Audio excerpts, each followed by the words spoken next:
کے میں دکھا سکتا ہوں، صرف آج یاریاں نبھا رہے ہیں اور یہ نہیں دیکھ رہے کہ ادھر اٹیک کتنی بڑی ذات پہ ہو رہا ہے صدیق اکبر کے، اور ادھر سیدہ پاک کی تو شان ہے، نہ کبیرہ گناہ، نہ صغیرہ گناہ، نہ سکم، نہ عیب، نہ پھسلن، بلکہ خطا اجتہادی سمجھا تھا کہ ہے، حدیث کا پتہ چلا نہیں ہے، بس بات ختم۔ قبلہ امام جلالی زید شرف ہو نے خطا اجتہادی کی نفی نہیں کی، بلکہ اس موقف کی نفی کی ہے کہ جو موقف انہوں نے اپنے ابا جان صلی اللہ علیہ وسلم کے فرمان علی شان کو سننے سے قبل اپنا رکھا تھا۔ جب انہوں نے تعصب کی اینک لگا رکھی ہے اور رفضیت کی چوسنی ان کے منہ میں ہے تو اب یہ کیسے حق بیانی کر سکتے ہیں؟ انہوں نے یہ جو تحریر لکھی ہے اس سے ایک چیز تو یہ واضح کر دی کہ جو کوئی بندہ بشر میں غیر انبیاء کرام علیہ السلام میں سے کسی کو معصوم مانتا ہے، یہ رافضیوں کا نظریہ ہے، یہ رافضیوں کا عقیدہ ہے۔ ان کی اس تحریر سے یہ تو ثابت ہوا۔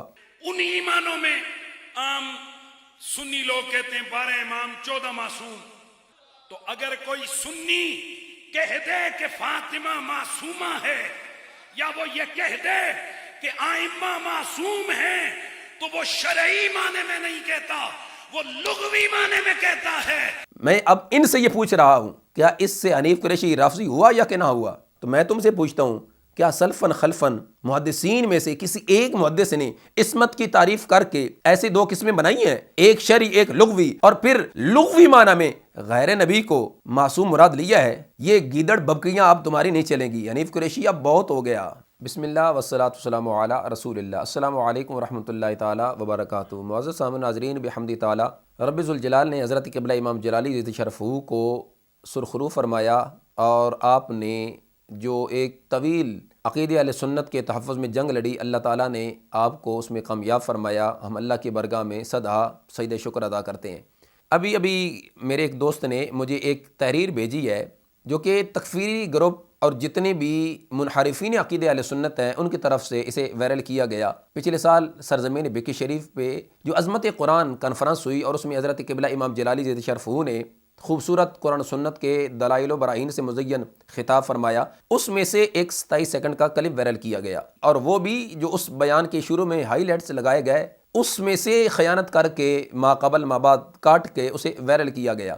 اور یہ ان کی بڑی منافقانہ ریت ہے اور بڑی پرانی روش ہے کہ اپنے مطلب کی بات کو لے لیتے ہیں، سیاق کلام سے ہٹا کر اسے وائرل کر کے عوام اہل سنت کے اذہان میں اشکالات پیدا کرنے کی ناکام کوشش کرتے ہیں، مگر اللہ کا فضل ہے کہ اب عوام اہل سنت جان چکی ہے، اور یہ ان کی شکست اور ناکامی کی ایک بہت بڑی دلیل اور منہ بولتا ثبوت ہے کہ نہ تو قبلہ امام جلالی زید شرف ہو کے جو دلائل ہیں ان کا یہ جواب دے رہے ہیں، اور نہ ہی ہم جو قبلہ امام جلالی زید شرف ہو کے خدام جو آپ کے فیض سے عقیدہ اہل سنت کی خدمت میں حفاظت میں لگے ہوئے ہیں، ہمارے دلائل کا کوئی جواب دے رہا ہے۔ کبھی تو کوئی پہلے لکھ کر پھر آڈیو ریکارڈ کر کے اس کو ویڈیو کی شکل دیتا ہے، تو کبھی کوئی محض چند جملے تحریر کے لکھ کر اپنے چند جو باطل نظریات کے حاملین لوگ ہیں ان کو حوصلہ اور دلاسا دینے کے لیے یہ ثابت کرنے کی کوشش کرتے ہیں کہ یہ دیکھیں جی ہم تو جواب دے رہے ہیں، مگر اب یہ ان کی وہ حالت بن چکی ہے کہ اب یہ بیچارے بیساکھیوں کا سارا لیے پھر رہے ہیں اور کسی طرح یہ چاہ رہے ہیں کہ ہماری جان چھوٹ جائے، مگر ہم ان کی اس وقت تک جان نہیں چھوڑیں گے جب تک کہ یہ اعلانیہ طور پر عقیدہ اہل سنت پر پلٹ کے واپس نہیں آئیں گے۔ جو میں آپ کے سامنے ابھی ایک کلپ رکھنے لگا ہوں 27 سیکنڈ کا، اسی عظمت قرآن کانفرنس سے وائرل کیا گیا، اور اس میں سے یہ تاثر پیدا کرنے کی کوشش کی گئی کہ یہ دیکھیں جی قبلہ حضرت امام جلالی زید شرف ہو نے حضرت سیدہ طیبہ طاہرہ سیدہ خاتون جنت سیدہ فاطمہ الزہرا رضی اللہ تعالی عنہا کی مقدس طیب و طاہر ذات کے لیے خطا اجتہادی کی بھی نفی کر دی ہے۔ تو جب آپ رضی اللہ تعالی عنہا کے لیے خطا اجتہادی کی نفی کر دی گئی ہے تو اس کا مطلب بنتا ہے کہ قبلہ جلالی صاحب زید شرف ہو نے آپ رضی اللہ تعالی عنہا کی مقدس طیب و طاہر ذات کو معاذ اللہ معصومہ مان لیا ہے۔ جب معصومہ مان لیا ہے تو پھر ان کے وضع کردہ اور ان کے بنائی ہوئی اصول کی روشنی میں خود ہی وہ رافضی بھی بن چکے ہیں۔ بڑوں کے میں دکھا سکتا ہوں، صرف آج یاریاں نبھا رہے ہیں اور یہ نہیں دیکھ رہے کہ ادھر اٹیک کتنی بڑی ذات پہ ہو رہا ہے صدیق اکبر کے، اور ادھر سیدہ پاک کی تو شان ہے، نہ کبیرہ گناہ، نہ صغیرہ گناہ، نہ سکم، نہ عیب، نہ پھسلن، بلکہ خطا اجتہادی سمجھا تھا کہ ہے، حدیث کا پتہ چلا نہیں ہے، بس بات ختم۔ اب اس سے ایک چیز تو انہوں نے یہ واضح کر دی، یہ تحریر بھی آپ دیکھ سکتے ہیں، میں ساتھ یہاں مینشن کروا رہا ہوں، اور یہ اسکرین شاٹ میں نے اس میں لگوا دیے ہیں، اور ساتھ ایک نمبر بھی دیا گیا ہے، آپ اس نمبر پہ بھی رابطہ کر سکتے ہیں۔ اس نے نمبر تو بڑا خوشی سے دے دیا ہے کہ جی ہم سے رابطہ کر سکتے ہیں، ہم آپ کو یہ کلپ سنوا سکتے ہیں۔ تو اب میں آپ کو پورا وہ کلپ سنواؤں گا، مگر اس سے قبل انہوں نے یہ جو تحریر لکھی ہے اس سے ایک چیز تو یہ واضح کر دی کہ جو کوئی بندہ بشر میں غیر انبیاء کرام علیہ السلام میں سے کسی کو معصوم مانتا ہے، یہ رافضیوں کا نظریہ ہے، یہ رافضیوں کا عقیدہ ہے، ان کی اس تحریر سے یہ تو ثابت ہوا، اور ساتھ ہی یہ بھی ثابت ہوا کہ غیر نبی کو معصوم ماننا یہ اہل سنت و جماعت کا عقیدہ اور نظریہ نہیں ہے، اور ساتھ یہ بھی ثابت ہو گیا کہ اگر کوئی حضرت سیدہ طیبہ طاہرہ سیدہ خاتون جنت سیدہ فاطمہ الزہرا رضی اللہ تعالی عنہا کو معصوم مانتا ہے تو وہ رافضی ہے۔ یہ تین چیزیں اس سے واضح ہو گئیں۔ اب سب سے پہلے میں آپ کے سامنے حضرت قبلہ امام جلالی زید شرفہ کا وہ بیان، اس کا مکمل ایک کلپ رکھنے جا رہا ہوں، آپ اسے سماعت کیجئے اور خود پھر آپ نے فیصلہ کرنا ہے۔ پیر کرم شاہ الازہری، یہ ان کی ہے، ضیاء النبی، وہ بھی کوئی نشان منزل ڈھونڈ رہے ہیں، ذرا اس پر بھی توجہ کر لیں۔ یہ صفحہ نمبر 270 ہے فدق کے مسئلے پر، اور یہ کبھی انہوں نے اس عید میں آج سے 40 سال پہلے اپنے ضیاء حرم میں بھی یہ مضمون چھاپا تھا، میرے پاس وہ بھی ہے۔ حضرت صدیق اکبر اور حضرت فاروق اعظم رضی اللہ تعالی عنہما کا یہ عمل، یعنی فدق نہ دینا، حقیقت میں ارشاد خداوندی کی تعمیل تھی۔ دھیان کرنا، جلالی کو ان سب نے مل کر پھانسی پہ چڑھانے کے لیے دستخط کیے ہوئے ہیں، اسلام آباد میں بیٹھ کر، امین الحسنات بھی وہاں تھا۔ اور سنت نبوی کی صحیح معنوں میں اطاعت تھی۔ کیا اطاعت؟ سنت نبوی کی صحیح معنوں میں فدق نہ دینا اطاعت تھی، اور ان حضرات پر کسی قسم کا الزام و اتہام وارد نہیں ہو سکتا۔ کن حضرات پر؟ حضرت صدیق اکبر، حضرت فاروق اعظم رضی اللہ تعالیٰ عنہما پر، بلکہ وہ لائق صد تبریک و تحسین تھے کہ سیدہ پاک کے مانگنے پر نہیں دیا، لہذا کیا کہتے ہیں؟ لائق صد تبریک و تحسین تھے نہ دینے میں۔ انہوں نے ہر قسم کے دباؤ کا مقابلہ کیا، صدیق عمر رضی اللہ تعالیٰ عنہ نے، لیکن فرمان الہی اور سنت محمدی سے سر منہ انحراف نہ کیا۔ سن رہے ہو نا سارے؟ پشتو تو نہیں ہے، اردو ہے نا۔ سر منہ انحراف کیا کر کے؟ فدق نہ دے کے۔ کہتے ہیں قرآن پہ عمل کیا، سنت پہ عمل کیا، دباؤ کے باوجود بال جتنا بھی انحراف نہیں کیا۔ اب ہاں اگر وہ ایسا نہ کرتے، توجہ کرنا، مطلب کیا؟ فدق دے دیتے تو وہ قابل سرزنش ہوتے۔ اب یہاں ایک نیا مسئلہ پیدا ہو گیا ہے، لیکن انہوں نے لکھا ہے، وہ بھگتے ہیں کہ اگر صدیق عمر رضی اللہ تعالیٰ عنہ فدق دے دیتے تو سرزنش کا معنی آپ سمجھتے ہی ہیں۔ پیر کرم شاہ نے لکھا کہ پھر ان کو سرزنش ہوتی۔ سجدہ پاک کے مانگنے کو پیش نظر رکھتے ہوئے اگر دے دیتے تو پیر کرم شاہ نے لکھا کہ ان کو سرزنش ہوتی، اور نہیں دیا تو کمال کام کیا۔ اور ساتھ یہ کہا، اور اس وقت کا زندہ اور بیدار معاشرہ احکام الہی اور سنت نبوی کی اس خلاف ورزی کو ہرگز برداشت نہ کرتا۔ یعنی اگر سیدنا صدیق اکبر باغ دے بھی دیتے فدق تو سارا معاشرہ کھڑا ہو جاتا ان کے خلاف۔ وہ معاشرہ ہرگز یہ فیصلہ برداشت۔ اب یہ لکھا ہے، اگر کوئی حرف نہ لکھا اور میں نے پڑھا تو میں مجرم ہوں۔ اور یہ ایک نہیں، ان سارے آستانوں کے بڑوں کے میں دکھا سکتا ہوں۔ صرف آج یاریاں نبھا رہے ہیں،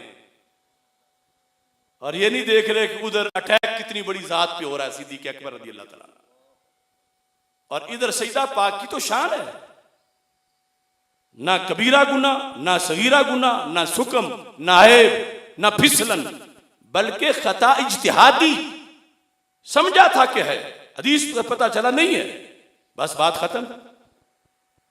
اور اسی وقت مانگتے ہی حدیث آئی تو خطا کا پیریڈ ہی ختم. میری وہ دونوں تقریریں سن کر اگر پھر بھی کسی کو بدہضمی ہو، ہم پھر بھی تیار ہیں اس کے ہضمے کے لیے. جی ناظرین کرام، آپ نے سماعت فرمایا. اگر کوئی جاہل سے جاہل انسان بھی تعصب کی نگاہ سے نہیں، غیر جانبدار ہو کر سنے، اس کو بھی سمجھ لگ جائے گی کہ آپ کیا فرما رہے ہیں. جب انہوں نے تعصب کی اینک لگا رکھی ہے اور رفضیت کی بولی بولنی ہوتی ہے اور رفضیت کی چوسنی ان کے منہ میں ہے، تو اب یہ کیسے حق بیانی کر سکتے ہیں؟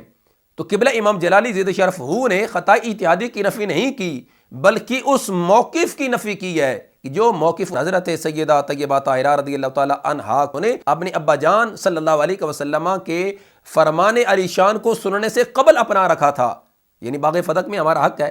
اور اس کے بعد پھر سیدنا صدیق اکبر رضی اللہ تعالیٰ عنہ نے آپ کو سرکار دو عالم صلی اللہ علیہ وسلم کا فرمان سنایا تو آپ نے اس کو ایکسیپٹ کر لیا اور اپنے ابا جان کے فرمان کے سامنے سر تسلیم خم کر لیا. اور دوسرے نمبر پر جو انہوں نے یہ تحریر لکھی اور اس سے جو چیز ثابت کی، اب اس پر میں یہ واضح کر چکا ہوں، یہ تین چیزیں اس سے لازم آتی ہیں. تو اب میں اس سارے تکفیری گروپ کو اور ہر اس رافضی کی سہولت کار اعلی کار کو پنڈی گروپ تک ان سب کو یہ دکھا رہا ہوں کہ سنیت کے لبادے میں غیر نبی کو کون معصوم مانتا ہے اور حضرت سیدہ طیبہ طاہرہ رضی اللہ تعالی عنہا کو کون معصوم مانتا بھی ہے اور منوانے کے لیے ایڑی چوٹی کا زور بھی لگا رہا ہے.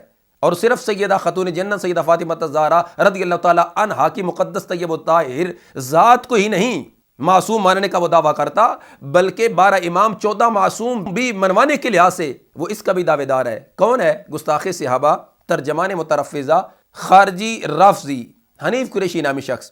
اس کا یہ آپ بیان سنیے گا. ان ایمانوں میں عام سنی لوگ کہتے ہیں 12 امام 14 معصوم. ان ایمانوں میں عام سنی لوگ کہتے ہیں 12 امام 14 معصوم. ان ایمانوں میں عام سنی لوگ کہتے ہیں 12 امام 14 معصوم. جی ناظرین کرام، آپ نے تو سنا، مگر میں اس شخص کو بھی مخاطب کر رہا ہوں جس کا اس تحریر میں نمبر ہے.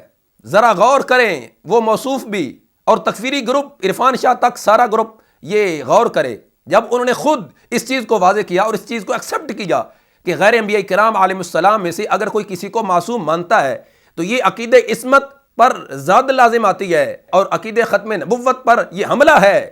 حنیف قریشی تو یہ کہہ رہا ہے اسی معنی میں ہی سنی 12 امام 14 معصوم مراد لیتے ہیں. اور آگے پھر کہہ رہا ہے کہ اگر کوئی سیدہ طیبہ طاہرہ سیدہ فاطمہ الزہرا رضی اللہ تعالی عنہا کو یا ائمہ کو معصوم کہہ دے تو اس سے کوئی حرج لازم نہیں آتا. تو اگر کوئی سنی کہہ دے کہ فاطمہ معصومہ ہے یا وہ یہ کہہ دے کہ ائمہ معصوم ہیں تو وہ شرعی معنی میں نہیں کہتا، وہ لغوی معنی میں کہتا ہے. میں اب ان سے یہ پوچھ رہا ہوں کیا اس سے حنیف قریشی رافضی ہوا یا کہ نہ ہوا؟ اپنے بیان کردہ اس اصول کے مطابق روشنی میں دیکھو کیا یہ ہوا یا کہ نہ ہوا. اس کے رافضی ہونے میں کسی کو کوئی شک نہیں ہے، مگر تمہاری اینک اتارنے کے لیے میں تمہیں دکھا رہا ہوں. اور ساتھ ہی پھر میں اس حنیف قریشی کو یہ کہہ رہا ہوں کیونکہ اس تحریر میں جس نے یہ لکھی ہے اس نے اپنا نام مینشن نہیں کیا، اگر کرتا تو اچھا ہی ہوتا، مگر اس میں جو ایک اس نے اشارہ کیا ہے اس سے مجھے لگ رہا ہے کہ اس کے کچھ تانے بانے اس حنیف قریشی سے ہی جا کر ملتے ہیں، کیونکہ اس نے بھی اپنی ایک تقریر میں بیان میں یہ کہا کہ جی الصلاۃ والسلام علیکہ یا سیدی یا خاتم المعصومین. یہ درود شریف پڑھنا ٹھیک نہیں ہے. دلیل کیا دیتا ہے؟ کہتا ہے کہ 14 صدیوں میں کسی نے بھی خاتم المعصومین نہیں کہا. کس کو؟ سرکار دو عالم نور مجسم شفیع معظم صلی اللہ علیہ وسلم کی مبارک ذات کو. اس کا دوسرا مطلب کیا بنتا ہے کہ معاذ اللہ سرکار دو عالم علیہ وسلم کی مبارک ذات معصوم نہیں ہے، معاذ اللہ ثم معاذ اللہ. یہ اس کا جواب دے گا. دوسرے نمبر پر اب میں اس سے یہ مطالبہ کر رہا ہوں، یہ تم نے گردان رٹی ہوئی ہے سلفن خلفن، کسی نے بھی یہ والا معنی مراد نہیں لیا. تو میں تم سے پوچھتا ہوں کیا سلفن خلفن محدثین میں سے کسی ایک محدث نے عصمت کی تعریف کر کے ایسے دو قسمیں بنائی ہیں، ایک شرعی ایک لغوی، اور پھر لغوی معنی میں غیر نبی کو معصوم مراد لیا ہے؟ ذرا دلائل پیش کرو نا، ذرا حوالہ پیش کرو، ہمیں بھی دکھاؤ. یہ گیدڑ ببکیاں اب تمہاری نہیں چلیں گی. حنیف قریشی اب بہت ہو گیا، اب تمہاری حالت ہم دیکھ رہے ہیں. یہ تمہارا چیخنا چلانا اب تمہاری منہ سے جو جھگ نکل رہی ہے اس چیز کا اندازہ ہمیں ہو رہا ہے. کہ اب تمہیں رافضی بھی یہ کہہ رہے ہیں کہ ہم نے جس مقصد کے لیے تمہیں ہڈی ڈالی تھی وہ تو ہمارا مقصد پورے نہیں ہوا، وہ تو شخص آج بھی میدان میں کھڑا ہے، حضرت قبلہ امام جلالی جدید شرفوں کی ذات، لہٰذا اب کچھ کرو۔ تم وہ اپنی ہڈی حلال کرنے کے لیے اس طرح کی گفتگو کر رہے ہو اور غیر نبی کو معصوم کہہ کر عقید عصمت پر حملہ کر رہے ہو اور ختم نبوت کے غداروں کا ساتھ دے رہے ہو، یعنی رافضیوں کا۔ تو اس لیے اب میرا چیلنج ہے ساروں کو، اس دلیل کا جواب دیں، اپنے بیان کردہ اصول، اپنے ایکسیپٹ کردہ اصول کے مطابق روشنی میں حنیف قریشی پر لگائیں حکم۔ کیا لگتا ہے؟ اللہ تعالی ہم سب کو عقیدہ اہل سنت پر استقامت نصیب فرمائے۔ اللہ علماء اہل سنت بالخصوص حضور قبلہ امام جلالی جدید شرفہ کا سایہ چرخ اہل سنت پہ دراز فرمائے۔ وما توفیقی الا باللہ۔